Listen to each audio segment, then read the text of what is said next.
문법입니다. 안녕하세요. 오늘 진짜 쉬운 거 하나 빨리 끝내보도록 하겠습니다. 자, 주제는 음절인데요.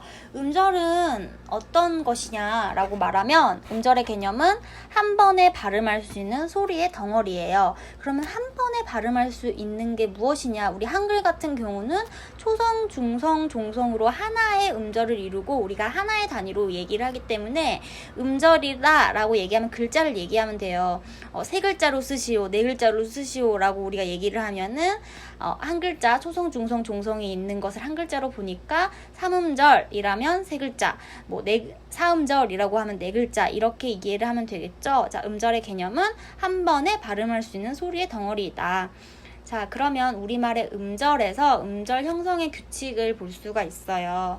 자, 선생님이 저번 시간에 모음 얘기했을 때 그 얘기를 했는데 어떤 경우라도 우리말의 음절은 반드시 모음이 들어갑니다. 자, 여러분 생각해 보세요. 모음 없는 글자를 상상해 보세요. 그럼 자음만 있어야 되는데 우리가 기역 또는 니은 이 한 단어로만 글자를 쓰지는 않아요. 기역, 디귿. 요즘에 워낙 줄임말이 많아서 인정했을 때 이응, 지읒 이렇게 쓰지만 그거는 표준어로 인정하는 게 아니죠. 그 다음에 우리가 이제 유형으로 쓰는 단어이기 때문에 그런 경우를 제외하고는 우리말에 제대로 된 글자는 무조건 모음이 들어간다. 이런 것을 또 성절성이라고 얘기를 합니다. 그 다음에 대부분의 자음은 음절의 첫 소리로 올 수가 있어요. 그런데 여기서 하나를 제외를 해야 되는데 이것도 그 전에 선생님이 이미 얘기를 했어요. 히읗과 이응의 상보적 분포에 대해서 얘기를 했을 때 이라는 글자를 생각을 했을 때 여기서의 음소의 수는 몇 개다? 2개다. 왜냐하면 이응은 음소의 자격으로 보지 않는다. 그래서 첫 초성에 이응이 올 경우에는 이것은 음가를 지니지 않는 소리이다.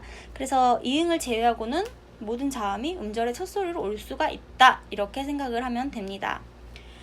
자, 그 다음에 우리가 음절의 끝소리 규칙이라고 이미 중학교 때 이 부분을 공부한 친구들이 있을 거예요. 또는 지금 공무원 시험을 준비하거나 다른 국어 시험을 준비하는 사람들도 이미 중고등학교 때 우리가 수도 없이 반복을 했던 거. 끝소리에 올 수 있는 자음은 기역, 니은, 디귿, 리을, 미음, 비읍, 이응 이렇게 7개로 발음이 된다. 이거를 한번 확인을 해보면 되겠습니다.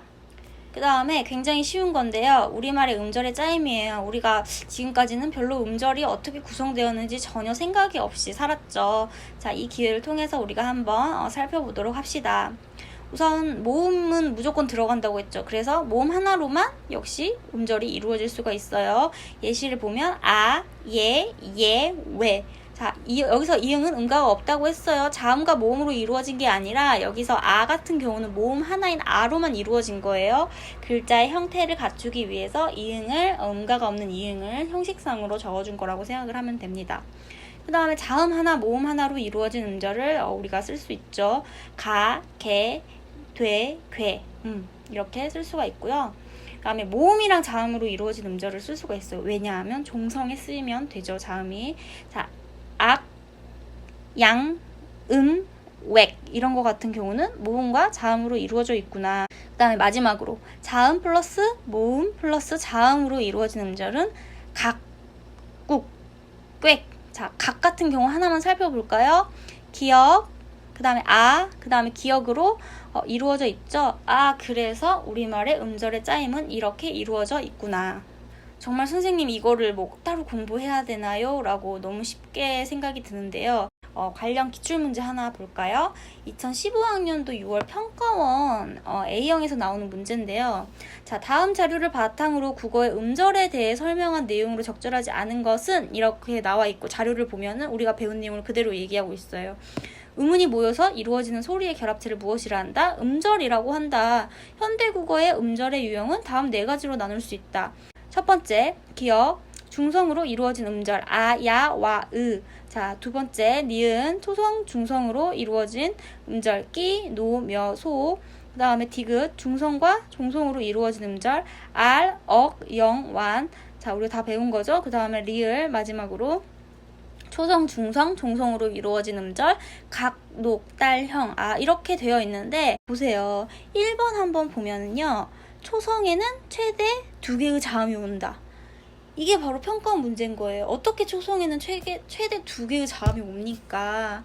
자, 우리가 쌍기역이라던가 쌍디귿이라던가 쌍비읍 같은 경우는요, 기역이 2개로 혹시 돼서 그런 거 있지 않아요? 라고 생각하는 사람이 있는데, 이건 된 소리로 우리가 초성의 책에 우리가 자음의 책에 배웠을 때 하나의 자음으로 인정을 합니다. 그 다음에 그래서 초성에는 절대 2개의 자음이 올 수가 없어요. 혹시 된 소리를 2개의 자음으로 착각을 했거나 아니면 중세국어 같은 경우는 어두 자음군이라고 말 그대로 어두에 가장 초성에 2개의 자음이 온다 해서 어두 자음군이 있는데 그 부분은랑 현대국어를 헷갈렸으면 이 문제도 1번을 선택하지 못하고 다른 거를 선택했던 사람들이 있을 수도 있죠. 그러나 항상 문제라는 것도 기본 원리를 생각을 해보면 너무너무 쉽다. 그래서 여러분이 이 음절이라는 개념은 하나의 글자는 한 번에 발음될 수 있다. 그 다음에 음절에는 반드시 모음이 들어간다. 그 다음에 자음, 모음 또는 자음, 모음, 자음 이런 식으로 우리가 배열을 할 수가 있다. 여기까지 간단하게 정리를 하고 넘어가면 될 것 같아요.